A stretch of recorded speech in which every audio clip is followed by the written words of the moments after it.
از حکایات بستان سعدی شیرازی، حاتم طای و اسب او.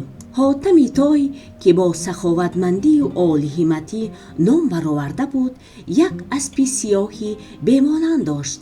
این اسب از بیابانها چون باد دویده می‌گذشت. با قوت، زور، دوند و دست و پا و گردنی زیبا داشت. هر کس که این اسب را میدید عاشقش میشد. آرزو میکرد که در زندگی چنین اسب داشته باشد. اسبی حاتم طای به خراج مملکت می ارزید. در جهان دیگر چنین بادپا و خوشرفتار نبود. همین صفتی اسب حاتم طای مثل مردی و دستگشادی خود او در سراسر عالم پهن گردیده بود.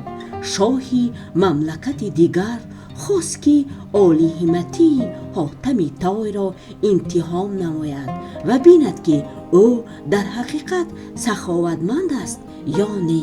شاه به دوستانش گفت: میگویند که حاتم طای یک اسبی به مثل و مانند دارد و صاحبش آن را به جان برابر میداند. دوستان شاه گفتند: این سخن راست است. شاه گفت: من به نزد او آدم خود را میفرستانم و خواهش میکنم که اسبش را به من هدیه نماید. اگر عالی همتیش آوازه دروغ نباشد اسبش را میدهد. دوستان شاه گفتند: شاه، از جای سختش گرفتی و اسبش را به تو نمیدهد.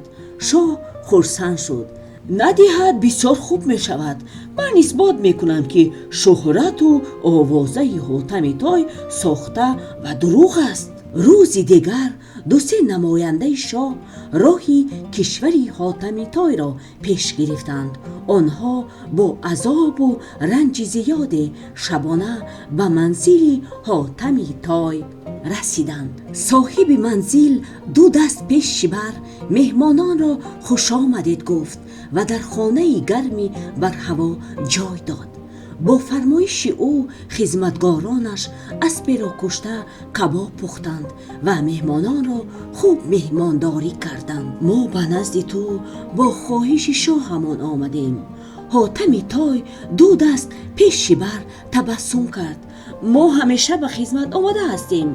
مهمانان گفتند: آوازه است که اسبی بادپایی بی مثل و مانند داری و آن را چون گوهرک چشم عزیز می داری. شاه ما همین اسب را طلب دارد. حاتم طای خجل شد و با سری افکنده گفت: بله، چنین اسب داشتم.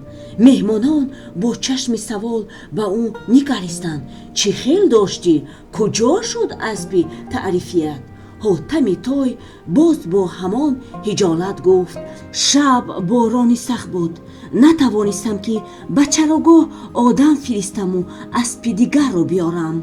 همین اسب را که شما میگویید با فرمایش من کشتند و شما را ضیافت کردند.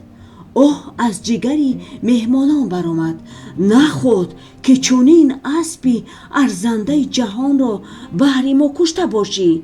حاتم طای گفت: برای من از مهمان دیده چیزی قیمت‌تری نیست.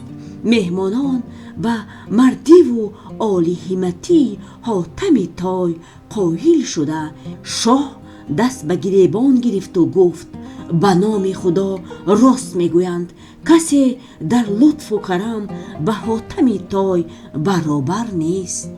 چو حاتم به آزاده مردی دیگر ز دوران گیتی نیامد مگر.